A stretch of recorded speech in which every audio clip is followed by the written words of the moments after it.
Assalamualaikum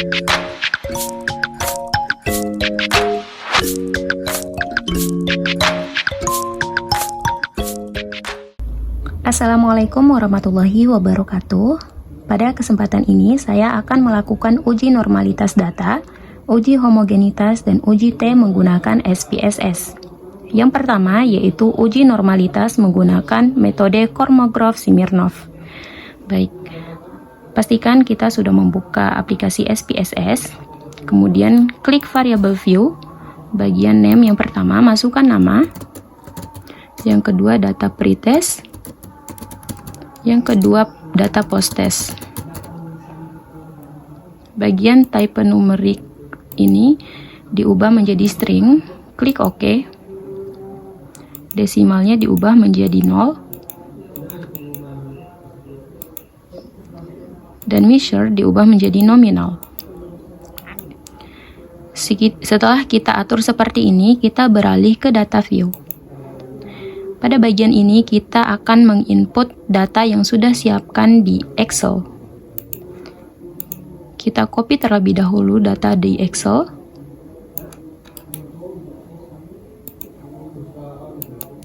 Kemudian kita masukkan di SPSS. Jika sudah seperti ini, artinya data kita sudah terinput. Selanjutnya kita klik Analyze. Kemudian klik non-parametric test, lalu klik Legacy Dialogs, kemudian klik One Sample Kolmogorov-Smirnov. Data pretest kita diubah ke test variable list, data posttest diubah ke test variable list. Jangan lupa bagian test distribution ini dicentang bagian normal, lalu klik OK. Nah, di sini ada one sample Kolmogorov-Smirnov test. Yang akan kita lihat adalah nilai seek to tilde atau uji dua pihak. Di sini nilai seek to tilde-nya sebesar 0,09. Jadi, dalam ketentuan uji normalitas akan terdistribusi normal jika nilai seek lebih besar dari 0,05. Maka dapat disimpulkan bahwa data ini terdistribusi normal karena nilai seek to tilde-nya sebesar 0,09 atau lebih besar dari 0,05. Selanjutnya kita akan melakukan uji homogenitas. Pertama-tama kita akan mengcopy data pretest yang sudah kita masukkan di Excel. Kita copy dan masukkan ke SPSS. Data view, SPSS, paste. Pada data pretest ini kita gunakan coding 1.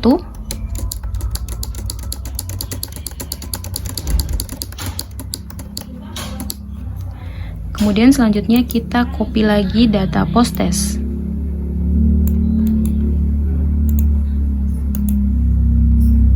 Kita masukkan di bawah data pretest yang sudah kita masukkan tadi. Nah, untuk data posttest ini kita gunakan coding 2.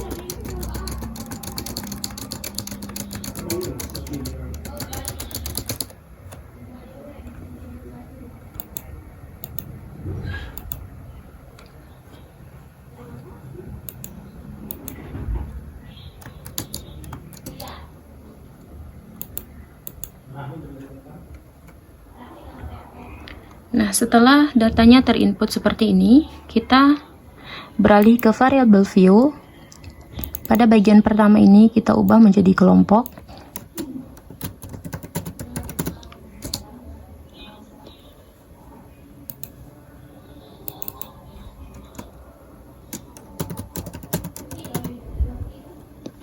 Pada bagian kedua, variable. Selanjutnya kita atur bagian values. Satunya pretest. Kemudian klik 8. Yang kedua value. Yang kedua posttest. Lalu 8. Klik OK. Nah, setelah semuanya sudah kita atur seperti ini, kita kembali ke data view, lalu klik Analyze. klik compare means, klik one way ANOVA. Nah, data kelompok kita masukkan ke dependent list. Data variabel kita masukkan ke faktor. Klik option, centang bagian homogeneity of variances test, klik continue, klik OK. Nah, di sini ada test of homogeneity of variances. Yang kita lihat adalah nilai sig 0,269 ini. Dalam ketentuan homogenitas, suatu data akan dikatakan homogen apabila nilai signya di bawah atau di atas, maksud saya di atas 0,05. Jadi dari hasil output ini dapat disimpulkan bahwa data ini homogen karena 0,269 ini lebih besar dari 0,05. Terakhir yaitu uji T. Jadi uji T ini dilakukan ketika peneliti ingin mengkaji apakah terdapat perbedaan keaktifan siswa sebelum dan sesudah diberikan perlakuan.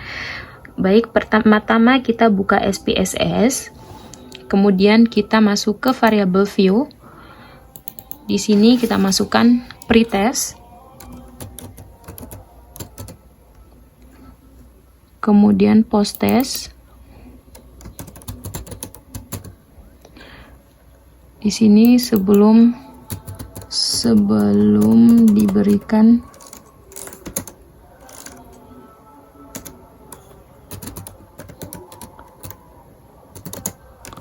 perlakuan, di sini sesudah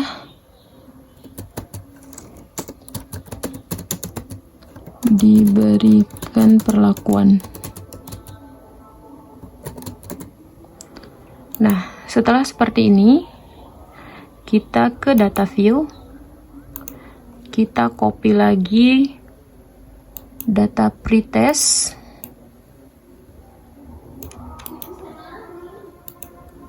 kita masukkan ke SPSS, paste, kemudian posttest. Data posttest ini kita masukkan ke SPSS lagi. Nah, setelah data kita input seperti ini, kita klik analyze. Setelah itu kita ke compare means, paired sample t-test. Data sebelum diberikan perlakuan ubah ke paired variables. Sesudahnya pun dimasukkan ke paired variables. Kemudian klik OK.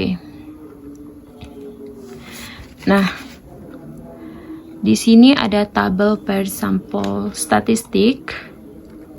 Jadi kolom ini menunjukkan rata-rata keaktifan siswa sebelum diberikan perlakuan dan sesudah diberikan perlakuan. Di sini tertera sebelum diberikan perlakuan, rata-rata keaktifan siswa itu 40,5. Sesudah diberikan perlakuan itu 89,5. Kemudian pada kolom standar deviasi atau simpangan baku yaitu sebesar 10,99 dan seterusnya. Sedangkan sesudah diberikan perlakuan itu standar deviasinya senilai 8,25578.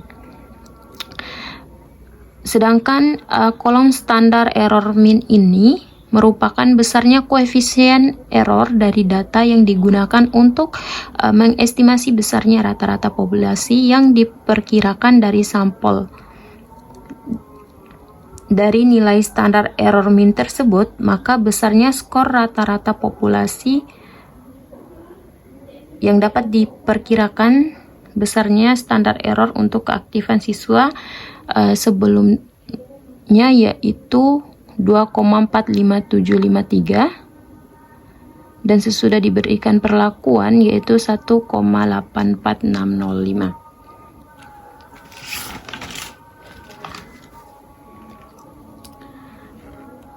Kemudian kita baca tabel kedua yaitu paired sample correlations.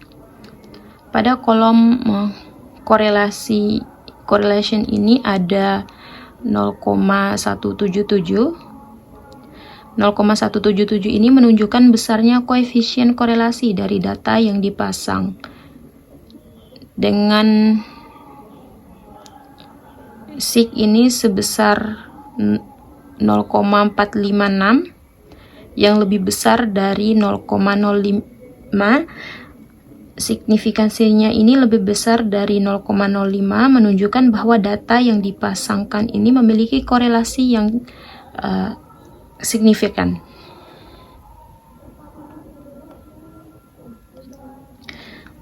Kemudian paired sample t-test untuk menunjukkan diterima atau ditolaknya HO. Pada kolom min ini merupakan koefisien perbedaan rata-rata antara keaktifan siswa sebelum dan sesudah diberikan perlakuan sebesar 49,0. Nilai tersebut merupakan selisih antara skor rata-rata keaktifan sebelum dan sesudah diberikan perlakuan untuk menyatakan apakah perbedaan rata-rata 49,0 tersebut memunculkan arti yang signifikan, maka dilakukan uji T. Dari kolom T menunjukkan besarnya T sebesar 17,498 dengan sig to toiletnya sebesar 0,00.